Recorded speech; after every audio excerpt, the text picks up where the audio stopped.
Cercanías de Terfon III, Continente Sur, Mundo Sacristán.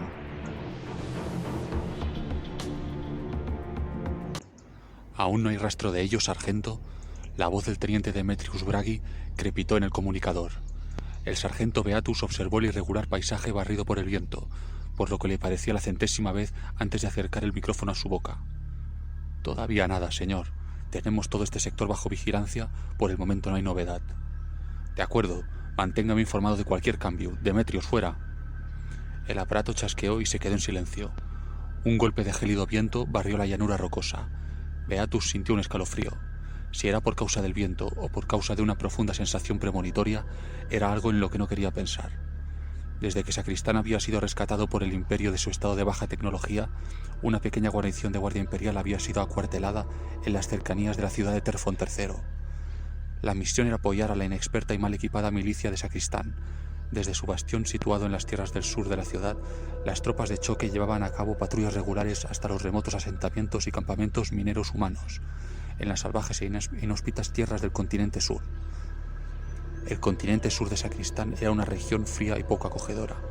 La mayor parte de su superficie estaba cubierta de oscuros y tétricos bosques, cadenas montañosas cubiertas de hielo y áridas llanuras azotadas por fuertes vientos y huracanes.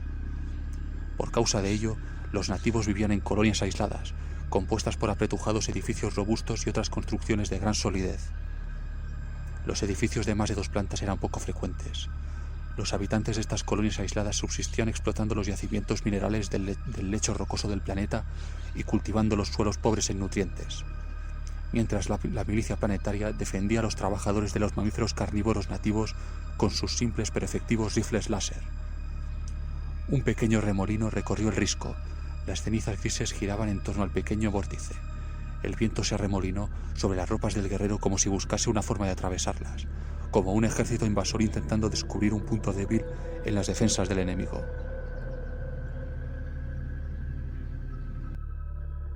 El sargento Beatus Ekehard desvió por un momento su mirada de la monotonía del paisaje y observó al triste grupo de hombres que formaban la patrulla. Esta estaba formada principalmente por miembros a tiempo parcial de la milicia, que además trabajaban en las minas de Sacristán cuando no estaban de servicio. Los mal armados y peor equipados nativos no cumplían ninguno de los requisitos que el sargento de la Guardia Imperial consideraba debía tener un soldado, ni mucho menos. Todos eran o bien famélicos y enfermizos, o gordos y demasiado viejos. El peor adversario al que habían tenido que enfrentarse había sido alguna tribu exaltada de la primitiva población humanoide indígena. Además de él, los únicos guerreros de la Guardia Imperial de la patrulla eran Fervald y Lambert, 2 veteranos guerreros que habían luchado a sus órdenes en varias campañas a lo largo de la frontera del Imperio. Cada uno de ellos había tenido su ración de muerte y destrucción, e incluso aquí, en este planeta desértico, sin haber estado en combate desde hacía más de un año, los soldados sentían una alegría casi perversa ante la posibilidad de que hubieran desembarcado invasores en Sacristán. La larga espera y las guardias habían empezado a hacerles sentir inquietos, temerosos de estar perdiendo el dominio de sus habilidades.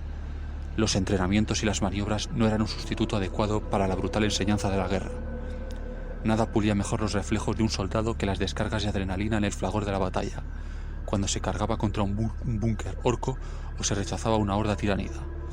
En estos casos o aprendías y aprendías rápido, o no veías otro amanecer para cometer una vez más el mismo error. Cuando empezaron a llegar noticias de otros destacamentos del planeta que hablaban de ataques de salvajes tropas, sedientas de sangre equipadas con servoarmaduras de diseños arcaicos y acompañadas de monstruos que lanzaban extraños gruñidos, gran parte de los nativos se dejaron dominar por el pánico y quedaron sumidos en un estado histérico, pero las tropas de choque se vieron presas de una morbosa alegría. La principal instalación minera del continente sur fue puesta inmediatamente en estado de alerta, y se enviaron patrullas para informar del avance del grupo de incursores del caos. Una fuerte explosión a solo unos pocos metros sacó a Beatus de su ensueño. Una lluvia de polvo y rocas procedentes del punto de impacto derribó a uno de los hombres de la milicia. La cara y el pecho del soldado habían quedado reducidos a una pulpa sanguinolenta a causa del proyectil que había explotado justo frente a él. El sargento Beatus entrecerró los ojos y rápidamente recorrió con la mirada la llanura cubierta de rocas. Y entonces, donde antes no había nada excepto el vacío y rocoso desierto, aparecieron de repente numerosas figuras con armaduras oscuras, avanzando decididamente a través de la llanura gris.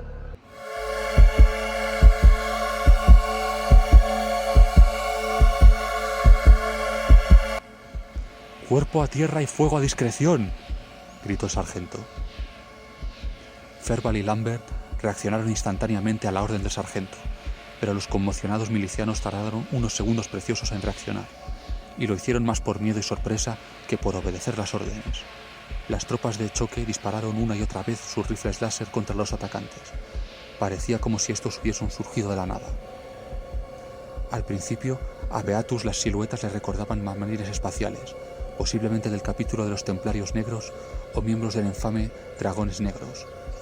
Pero cuando continuaron avanzando, rápidamente reconoció al enemigo como lo que realmente era. Cuernos retorcidos y pinchos afilados adornaban los cascos de los guerreros y las sombreras de cerámica. Sin embargo, algunas de las armaduras de los atacantes parecían de diseño menos flexible, construidas con placas de plástico ribeteadas. Imágenes de muerte y emblemas del caos cubrían las servoarmaduras mediadas y corroídas por los años, así como inscripciones de maldiciones y gritos de guerra. Ojos humanos sin vida miraban desde las podridas cabezas que colgaban de cadenas atadas a los cinturones de los marines. La insignia de estrella de 8 puntas permitía reconocer a los atacantes como marines espaciales del caos, por su indumentaria de la Legión Negra. Beatus tragó saliva. La súbita aparición de la Legión Negra en medio de lo que parecía una llanura sin refugio posible indicaba una increíble habilidad para infiltrarse y desplegarse practicada hasta la perfección en numerosas guerras. Eso y la formación abierta con que ahora se aproximaban, así como el hecho de que este fuese el primer contacto con los defensores de la instalación minera, dispararon la alerta en la conciencia del sargento. No eran simples marines espaciales del caos, sino veteranos de 1000 batallas que ya habían luchado durante la herejía de Horus. Beatus se había enfrentado al poder de los oscuros dioses del caos en una ocasión anteriormente y había sobrevivido, pero en aquella ocasión formaba parte de un regimiento de la Guardia Imperial. Ahora disponía tan solo de 2 soldados y un puñado de mineros mal entrenados y sin apoyo de armamento pesado. No se molestó siquiera en considerar las posibilidades de supervivencia de su patrulla. Las armas de la milicia eran totalmente inútiles contra las robustas armaduras de los veteranos. Las balas de escopeta rebotaban en las placas de blindaje o simplemente se desintegraban inofensivamente con el impacto. Y los disparos de los rifles láser apenas parecían penetrar unos milímetros de blindaje ceramítico. El sargento Beatus levantó su comunicador. En ese instante algo cayó entre las piedras a su espalda con un sonido metálico.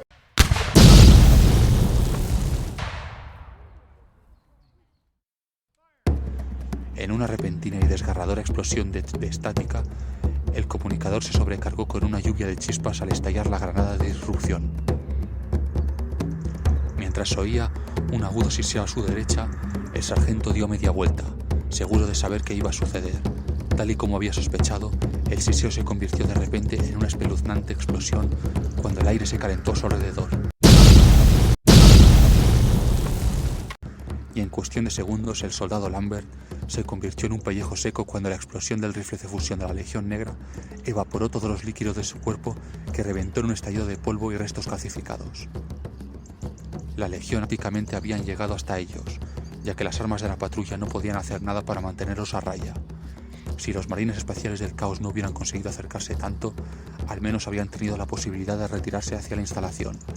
Pero ahora huir era imposible. La lucha era la única opción. El sargento Beatus eligió un guerrero de aspecto salvaje, que tenía 3 cabezas como trofeo balanceándose sobre su armadura erizada de pinchos, y apuntó con su pistola Volter. Al apretar el gatillo, disparó varios proyectiles contra el casco del marine. Por encima del rugir de los disparos de ambos bandos, a Beatus le pareció oír un rugido de dolor y vio cómo su objetivo caía hacia atrás. Recuperando el equilibrio, el veterano levantó la cabeza y el sargento pudo ver el partido muñón de un cuerno demoníaco y la expuesta y desgarrada piel que asomaba por un agujero en el casco. Beatus vio como el marine espacial del caos levantaba su adornado Volter para disparar y entonces, inexplicablemente, descubrió que estaba caído en el suelo al otro lado del risco. Necesitó varios segundos para que su sistema nervioso comprendiera lo que había sucedido. La primera cosa que le sugirió que algo iba mal fue ver su brazo tirado a varios metros de distancia. Entonces, de repente, el enfermizo conocimiento de la realidad inundó su conciencia al sentir la sangre caliente manando por el muñón de su hombro con cada uno de los latidos de su corazón, acelerados por la adrenalina. El dolor le dominó con un frío abrazo y sintió cómo se le revolvía el estómago.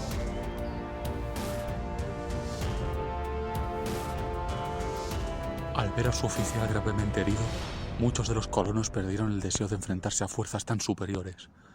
Dejando caer sus inútiles armas, se pusieron en pie, levantando los brazos en señal de rendición. Los soldados de choque vieron impotentes cómo todos y cada uno de los colonos eran abatidos por certeras ráfagas de cañón automático. El resto de los mineros dieron media vuelta para escapar y descubrieron que estaban cara a cara con más guerreros del caos.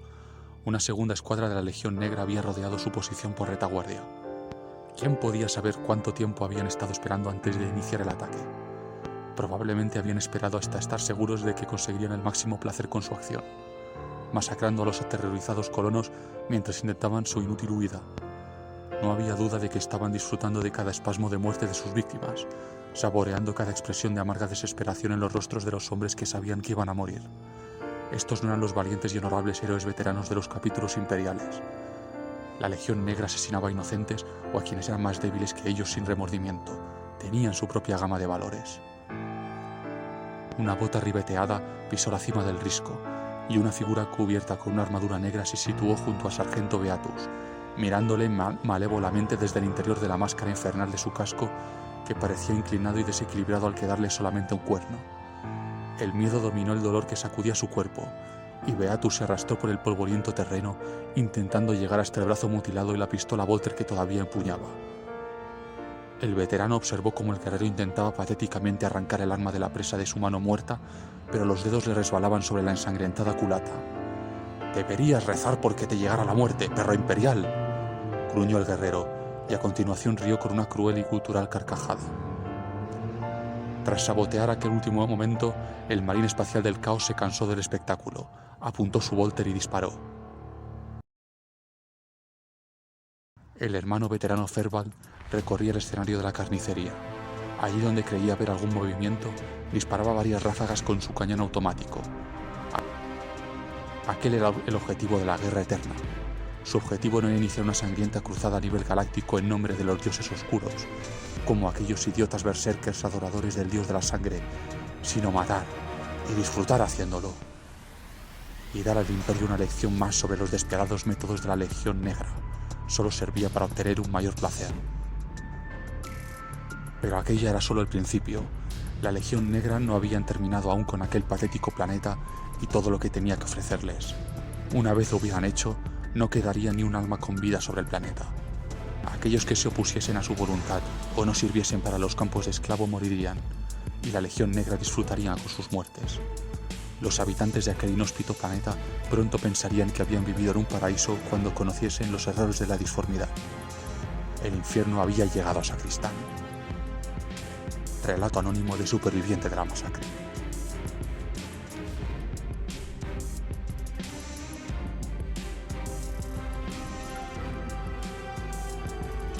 Sangriento fue el conflicto que conllevó la caída y saqueo del principal campamento minero del continente sur del mundo de Sacristán.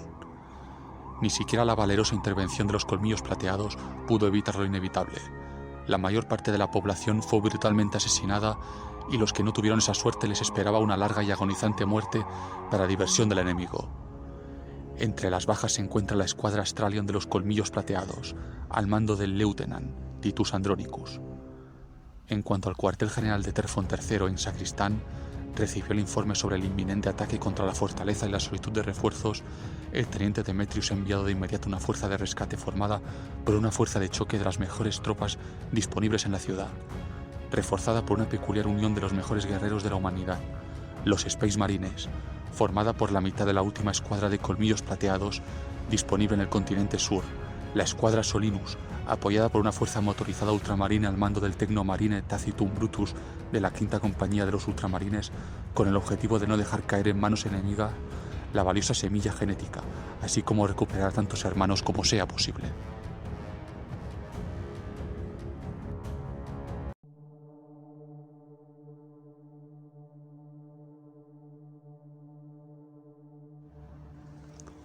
Base del caos, algún lugar del continente sur, mundo Sacristán. El hechicero del caos, Vestatuaga, estaba loco de frustración. Sus esfuerzos en la terminada guerra de Badab apenas le sirvieron para conseguir esclavos y más seguidores del caos, ya que Blackheart solo había cumplido a medias sus promesas de aumentar sus seguidores y proporcionarle esclavos y material para seguir en su particular cruzada.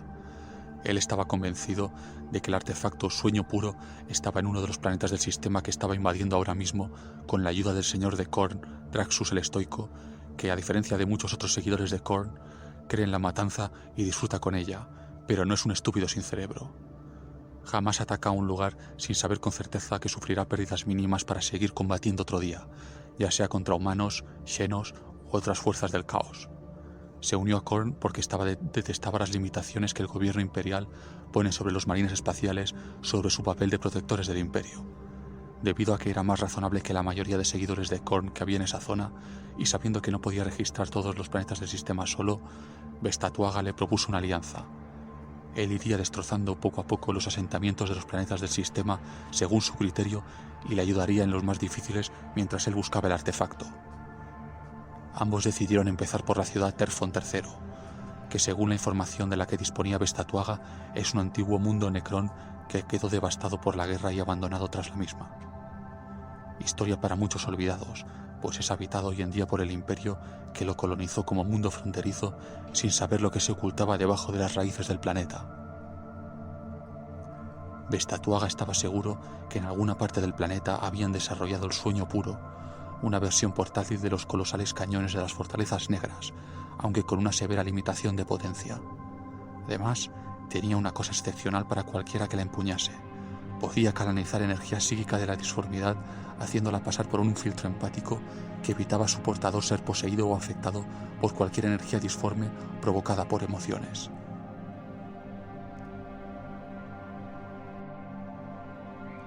El premio que se escondía tras las arenas de alguna parte del planeta era sin duda demasiado dulce como para dejarlo pasar, pero como bien sabía Bestatuaga, debía ser cauto y proteger sus intereses.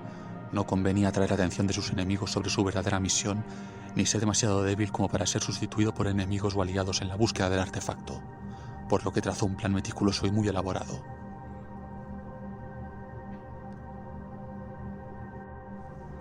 Draxus sabía qué estaba buscando, y también del poder que otorgaría el artefacto al dueño de tan ansiado premio, por lo que debía protegerse de una posible traición de su aliado.